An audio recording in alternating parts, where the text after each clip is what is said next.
வணக்கம். இன்றைக்கி நம்ம பார்க்க போகிற ஒரு லஞ்ச் மெனு என்னென்னா ஒரு சூப்பரான சண்டே ஸ்பெஷல் லஞ்ச் மெனு. இதில் பார்த்திங்கன்னா மசாலா தக்காளி இல்லாத ஒரு சூப்பரான பிரியாணி சிக்கன் குழம்பு தான் செஞ்சுருக்கேன். இது கொஞ்சம் வித்தியாசமாக இருக்கும். இந்த பிரியாணி எப்பயும் மசாலா போட்டு பண்ணுறத விட ஒரு நாள் மசாலா இல்லாமல் சிம்பிளாக பண்ணி பாருங்கள். டேஸ்ட் நல்லா அட்டகாசமாக இருக்கும். வீட்டில் உள்ள எல்லாருமே ரொம்ப விரும்பி சாப்பிடுவாங்க.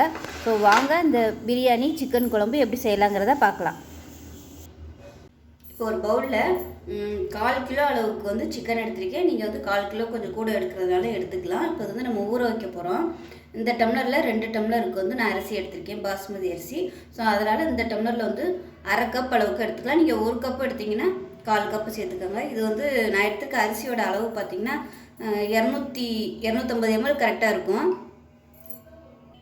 1/4 கிலோ அரிசி கரெக்டாக இருக்கும். இப்போ தயிர் சேர்த்தாச்சு. இதில் 1 டேபிள் ஸ்பூனுக்கு மிளகாத்தூள் சேர்த்துக்கலாம். இப்போ இதில் 3 பச்சை மிளகாயை கீறிட்டு சேர்த்துக்கலாம். 3 பச்சை மிளகாயை 2ஆக கீறிட்டு சேர்த்துங்க. பச்சை மிளகா காரம் தான் அதிகமாக இருக்கணும், மிளகாத்தூள் கம்மியாக இருக்கணும். இதில் 1/4 டேபிள் ஸ்பூன் மஞ்சள் தூள் சேர்த்துக்கலாம். இதில் பார்த்திங்கன்னா முந்திரி பருப்பு ஒரு 10 முந்திரி பருப்பு, 10லேருந்து ஒரு 15 முந்திரி பருப்பு சேர்த்துக்கலாம். இது நல்ல ஒரு டேஸ்ட்டு கொடுக்கும். அதே மாதிரி பொடியாக நறுக்குன்னா புதினா இலை சேர்த்துக்கலாம். பொடியாக நறுக்கிற கொத்தமல்லி இலை சேர்த்துக்கலாம். எல்லாத்தையும் நல்லா கட் பண்ணிவிட்டு சேர்த்துக்கோங்க. அப்போ தான் உங்களுக்கு வதக்கையில் எல்லாமே நல்லா வதங்கிடும், இல்லைன்னா பெருசு பெருசாக இருக்கும். இதில் 1.5 டேபிள் ஸ்பூன் இஞ்சி பூண்டு பேஸ்ட் சேர்த்துக்கலாம். சேர்த்துட்டு இப்போ இதில் உப்பு சேர்த்துக்கலாம். தேவையான அளவுக்கு உப்பு சேர்த்துக்கலாம். 1 டேபிள் ஸ்பூன் அளவுக்கு நான் கல் உப்பு சேர்த்துருக்கேன். இப்போ இது எல்லாத்தையும் நல்லா மிக்ஸ் பண்ணிவிட்டு நல்லா 1 மணி நேரம் ஊற விட்டுறலாம். இந்த பிரியாணி ரொம்ப சிம்பிளாக பண்ணக்கூடிய ஒரு பிரியாணி. தக்காளி தேவையில்லை, அதே மாதிரி மசாலாலாம் எதுவுமே தேவையில்லை. டேஸ்ட்டும் சூப்பராக இருக்கும். நல்லா எல்லாத்தையும் மிக்ஸ் பண்ணி விட்டுட்டு மூடி விட்டு நல்லா 1 மணி நேரம் ஊற வச்சிடலாம். நல்லா ஊறட்டும், மூடி வச்சிடலாம். பிரியாணி அரிசி பார்த்திங்கன்னா 1/4 கிலோ அளவு எடுத்திருக்கேன். இதுக்கு இந்த பிரியாணி அரிசி தான் சரியாக வரும். ஜீரக சம்பா அரிசி செட் ஆகாது. அதனால் இந்த நீல அரிசியை எடுத்துக்கோங்க. இது நம்ம பிரியாணி செய்ய போகிறதுக்கு ஒரு 20 நிமிஷத்துக்கு முன்னாடி ஊற வச்சுக்கலாம். சிக்கன் பார்த்திங்கன்னா 1 மணி நேரம் ஊறணும். இது நல்லா 20 நிமிஷம் ஊறணும். அதே மாதிரி எப்பயுமே பிரியாணி அரிசி கழுவையில் ரொம்ப போட்டு பிசையக்கூடாது.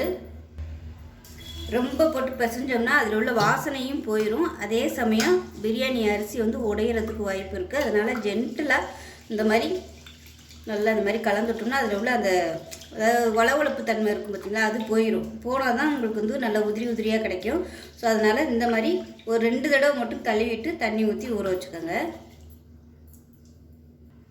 இப்போ அரிசி கழுவியாச்சு, தண்ணி ஊற்றி ஊற விட்டுக்கலாம். ரொம்பலாம் தண்ணி ஊற்ற வேணாம், கொஞ்சமாக தண்ணி ஊற்றினா போதும். ஒரு குக்கர் எடுத்துக்கலாம். தேவையான அளவுக்கு எண்ணெய் சேர்த்துக்கலாம். எண்ணெய் சூடானதும் 2 வரமிளகா, 1 பிரியாணி இலை, சின்னதாக 2 துண்டு பட்டை, ஸ்டார் அனீஸ் சேர்த்துக்கலாம். 3 கிராம்பு சேர்த்துக்கலாம். 1 ஏலக்காய், கொஞ்சமாக கல்பாசி சேர்த்துக்கலாம். இதோட 1 டீஸ்பூன் சோம்பு, 1 டீஸ்பூன் சீரகம் சேர்த்துக்கலாம். கருவேப்பிலை சேர்த்துக்கலாம். இது எல்லாமே நல்லா பொரியட்டும். இப்போ எல்லாமே நல்லா பொரியவும் மீடியம் சைஸாக ஒரு வெங்காயம், பெரிய வெங்காயம் 1, 10 சின்ன வெங்காயம் எடுத்துருக்கேன். அதையும் சேர்த்துக்கலாம். ஃபுல்லாக சின்ன வெங்காயம் சேர்க்குறதுனால சேர்த்துக்கலாம், அது நல்ல ஃப்ளேவர் கொடுக்கும். நான் 2மே கலந்து சேர்த்துருக்கேன். வெங்காயம் நல்லா வதங்கட்டும். ரொம்ப ப்ரௌனாக வதங்கணும்னு அவசியம் இல்லை. வெங்காயம் வதங்குறதுக்கு உப்பு சேர்த்துக்கலாம். வெங்காயம் வதங்கினதும் இஞ்சி பூண்டு பேஸ்ட் சேர்த்துக்கலாம். நல்லா 1 டேபிள் ஸ்பூன் அளவுக்கு சேர்த்துக்கோங்க. இதையும் சேர்த்து நல்லா வதக்கிக்கலாம். இப்போ இது கூடவே ஒரு 3 பச்சை மிளகாயை உடைச்சிட்டு சேர்த்துக்கலாம். இல்லை நீங்கள் கீறிட்டு சேர்க்குறதுனாலும் சேர்த்துக்கலாம். இது கொஞ்சம் அந்த ஃப்ளேவருக்காக மட்டும்தான். எந்த குழம்பாக இருந்தாலும் ஒரு 2 பச்சை மிளகாய் சேர்த்தோம்னா நல்லாயிருக்கும். இப்போ இதில் பொடியெல்லாம் சேர்த்துக்கலாம். அடுப்பு லோ ஃப்ளேமில் வச்சுக்கோங்க. நான் கறி குழம்புக்கு நான் அரைச்ச பொடி சேர்க்குறேன். இதை சேர்த்துக்கலாம். இப்போ மிளகாத்தூள் சேர்த்துக்கலாம். நீங்கள் வீட்டில் எந்த பொடி யூஸ் பண்ணுவீங்களோ அதை நீங்கள் சேர்த்துக்கோங்க. நான் எனக்கு குழம்புக்கு தேவையான அளவுக்கு நான் சேர்த்துருக்கேன். ஏன்னா நைட்டுக்கும் டிஃபனுக்கு எடுத்துக்கலாங்கிறதுனால குழம்பு கொஞ்சம் கூட வேணுங்கிறதுக்காக பொடி நிறைய சேர்த்துருக்கேன். இப்போ லேசாக வதக்கி விட்டுக்கலாம். இந்த பொடி எப்படி அரைக்கிறதுங்கிற வீடியோ நான் ஏற்கனவே போட்டிருக்கேன். பொடி பிளேலிஸ்ட்டில் போய் நீங்கள் செக் பண்ணி பார்த்தீங்கன்னா கறி குழம்பு பொடி நான் இதில் போட்டிருக்கேன். இப்போ லேசாக வதக்கி விட்டாச்சு.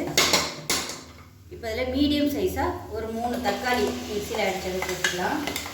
ஏன்னா பிரியாணிக்கெலாம் தொட்டு சாப்பிடையில வெங்காயம் தக்காளிலாம் இருந்துச்சுன்னா சாப்பிட்றதுக்கு ஒரு மாதிரியாக இருக்கும். தக்காளிலாம் அடிச்சு ஊற்றிட்டோம்னா அந்த கிரேவி ஊற்றி சாப்பிட்றதுக்கு ப்ளைனாக நல்லாயிருக்கும். நறுக்கி போட விருப்பம் இருக்கிறவங்க நீங்கள் நறுக்கியும் சேர்த்துக்கலாம். இப்போ நல்லா எண்ணெய் பிரிஞ்சு வரட்டும். இப்போ இது எண்ணெய் பிரிஞ்சு வரட்டும், மீடியமான ஃப்ளேமில் இருக்கட்டும். இடையில திறந்து பார்த்து கிளறி விட்டுக்கலாம். இப்போ பார்த்திங்கன்னா மசாலா நல்லா வதங்கி ஓரம்லாம் எண்ணெய் விட ஆரம்பிச்சிருச்சு. இந்த ஸ்டேஜில் சிக்கனை சேர்த்துக்கலாம். நான் வந்து ஒரு 700 கிராம் அளவுக்கு சிக்கன் எடுத்துருக்கேன்.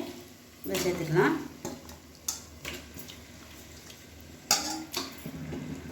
இந்த சிக்கனை சேர்த்து நல்லா பரட்டி விட்டுக்கலாம். அந்த மசாலாவோட இந்த சிக்கன்லேருந்து தண்ணி விட்டு வரும். அதுக்கப்புறமா நம்ம தண்ணி ஊற்றிக்கலாம்.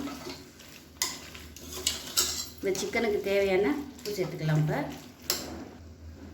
தேவையான அளவு உப்பு சேர்த்துக்கோங்க. இப்போவே போட்டிங்கன்னா தான் சிக்கனில் வந்து உப்பு பிடிக்கும். இது வந்து சிக்கன் சூடு ஏறட்டும், அது வரைக்கும் நல்லா பரட்டி விட்டுக்கலாம்.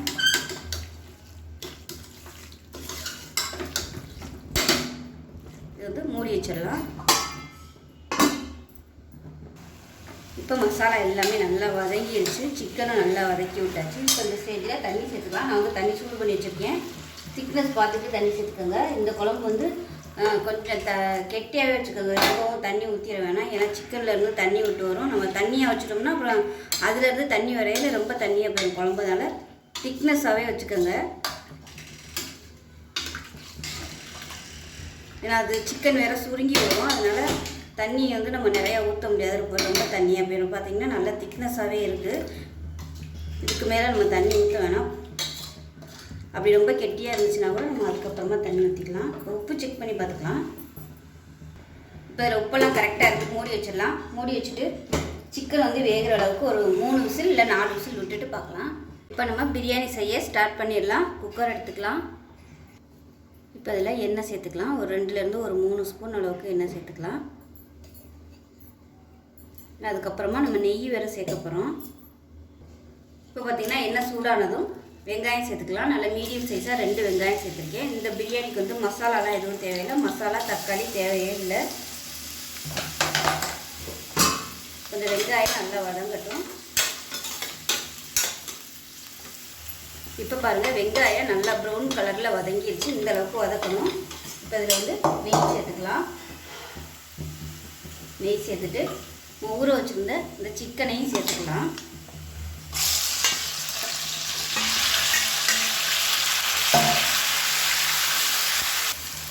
இப்போ இந்த சிக்கனை சேர்த்து நல்லா எண்ணெய் பிரித்து வர அளவுக்கு வதக்கிக்கலாம். மீடியமான ஃப்ளேமில் நல்லா வதக்கி விட்டுக்கலாம். இந்த பிரியாணி பார்த்திங்கன்னா ரொம்ப ஈஸியாக இருக்கும். ஸ்டார்டிங்கில் வந்து சமையல் கற்றுக்கணும்னு நினைக்கிறவங்க வந்து இந்த பிரியாணி செய்யலாம். நான் வந்து நிறைய பிரியாணி போட்டிருக்கேன். ஆனால் இந்த மெத்தட் பிரியாணி தான் நான் ஃபஸ்ட்டு பிரியாணி கற்றுக்க ஆரம்பிக்கும் போது இந்த மெத்தடில் தான் நான் வந்து செஞ்சது. ஸ்டார்டிங்லாம் பார்த்திங்கன்னா அதாவது கிட்டத்தட்ட ஒரு 16 வருஷத்துக்கு முன்னாடி பார்த்திங்கன்னா இந்த மெத்தடில் தான் நான் வந்து பிரியாணிலாம் செஞ்சுட்டு இருந்தேன். அப்புறம் போக அப்படியே மெத்தட் ஒவ்வொரு டைம் மாறிக்கிட்டே போச்சு. ஆனால் இந்த பிரியாணி நல்லா டேஸ்ட்டாக இருக்கும். ரொம்பவே சிம்பிளாக தான் இருக்கும் இந்த பிரியாணி. புதுசாக சமையல் கற்றுக்கணும்னு நினைக்கிறவங்க, பிரியாணி செய்யணும்னு நினைக்கிறவங்க வந்து இந்த பிரியாணியை செய்யலாம். சின்ன பிள்ளைங்க கூட ரொம்ப ஈஸியாக பண்ணிடலாம். மசாலா ஃப்ளேவர் இல்லாமல் டேஸ்ட்டு சூப்பராக இருக்கும். மைல்டாக இருக்கும் இந்த பிரியாணி டேஸ்ட்டு. இப்போ வந்து எல்லாமே நம்ம போட்டுட்டோம். மீடியமான ஃப்ளேமில் எண்ணெய் தெளிஞ்சு வர அளவுக்கு இது வேகட்டும். மூடி வச்சிடலாம். இடையில அப்பப்போ ஓப்பன் பண்ணிவிட்டு கிளறி விட்டுக்கலாம். சிக்கன் வந்திருக்கா இல்லையாங்கிறத கிளறி விட்டுட்டு திருப்பி மூடி விட்டுடலாம்.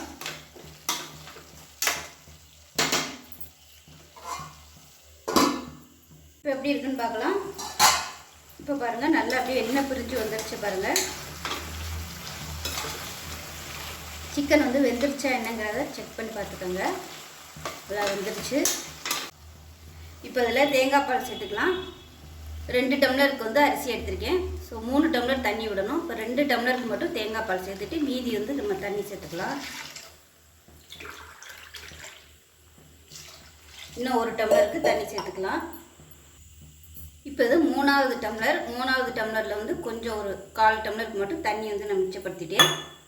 ஏன்னா நம்ம தயிர் சேர்த்துருக்கோம், அதிலே எண்ணெயெல்லாம் கொஞ்சம் தண்ணி விட்டு வரும் எண்ணெய் இதெல்லாம். ஸோ அதனால் அதை கனெக்ட் பண்ணிவிட்டு நான் ஒரு 1/4 டம்ளர் மட்டும் கம்மியாக வச்சுருக்கேன். இதில் உப்பெல்லாம் செக் பண்ணி பார்த்துக்கலாம்.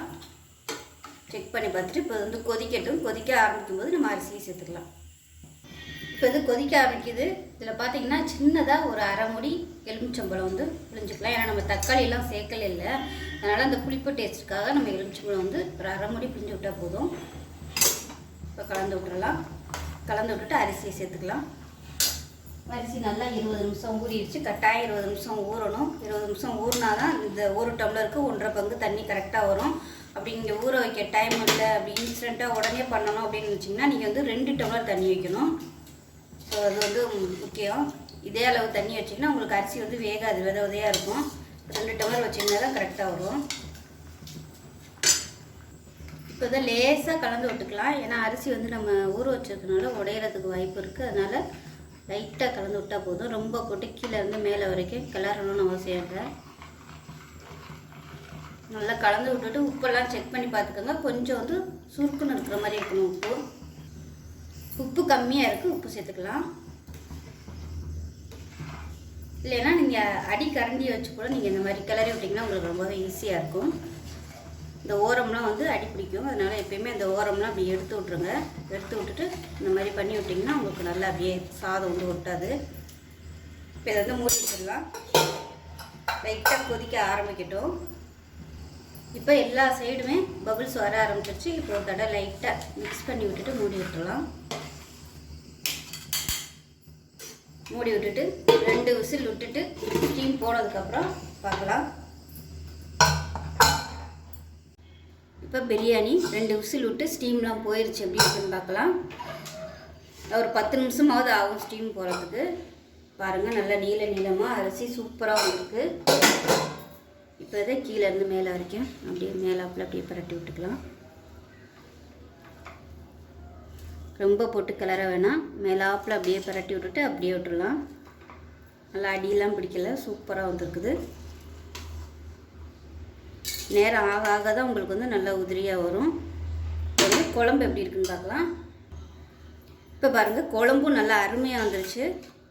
கரெக்டாக இருக்குது. ரொம்பவும் தண்ணியாக இல்லை, ரொம்பவும் கெட்டியாக இல்லை, கரெக்டாக இருக்குது. நம்ம வைக்கையில் கொஞ்சம் நல்லா கெட்டியாக இருந்துச்சு. இப்போ கொஞ்சம் லைட்டாக தண்ணி விட்ட மாதிரி இருக்குது. அந்த சிக்கன்லேருந்து வர தண்ணி இது வந்து கரெக்டாக இருக்கும் நம்ம ஊற்றி சாப்பிட்றதுக்கு. டேஸ்ட் நல்லா அட்டகாசமாக இருக்குது. விருப்பப்பட்டால் நீங்கள் தேங்காய் கசகசா வந்து அரைச்சி ஊற்றிக்கலாம். இப்போ பாருங்கள், அருமையான பிரியாணி, வெங்காய பச்சடி, குழம்பு, சிக்கன் எல்லாமே ரெடி ஆயிடுச்சு. ரொம்ப சிம்பிளாக இருக்கும், மசாலா ஃப்ளேவர் இல்லாமல் ஒரு டிஃப்ரெண்ட்டான பிரியாணி, தக்காளி மசாலா இல்லாமல். ஸோ இது மாதிரி செஞ்சு பாருங்கள். எப்போவுமே மசாலா போட்டு பண்ணுறத விட கொஞ்சம் வித்தியாசமாக இது மாதிரி சிம்பிளாக மசாலா இல்லாமல் பண்ணிவிட்டு குழம்பு வந்து மசாலா போட்டு பண்ணோம்னா சாப்பிட்றதுக்கு ரொம்பவும் அருமையாக இருக்கும். ஸோ இந்த பிரியாணி வந்து என்னோடய லைஃப்பில் வந்து ஃபஸ்ட்டு பிரியாணி. இந்த பிரியாணியோட இது வந்து மறக்கவே முடியாது. ஸோ இந்த பிரியாணி வந்து உங்களோட ஷேர் பண்ணதில் ரொம்பவே எனக்கு ஒரு சந்தோஷம். ஸோ இதை செஞ்சு பாருங்கள். செஞ்சு பார்த்துட்டு எப்படி வந்துச்சுங்கிறத சொல்லுங்கள். வீடியோ பிடிச்சின்னா லைக் பண்ணுங்கள், கமெண்ட் பண்ணுங்கள், சேனலை சப்ஸ்கிரைப் பண்ணுங்கள், பக்கத்தில் உள்ள பெல் பட்டனையும் ப்ரெஸ் பண்ணுங்கள். நன்றி.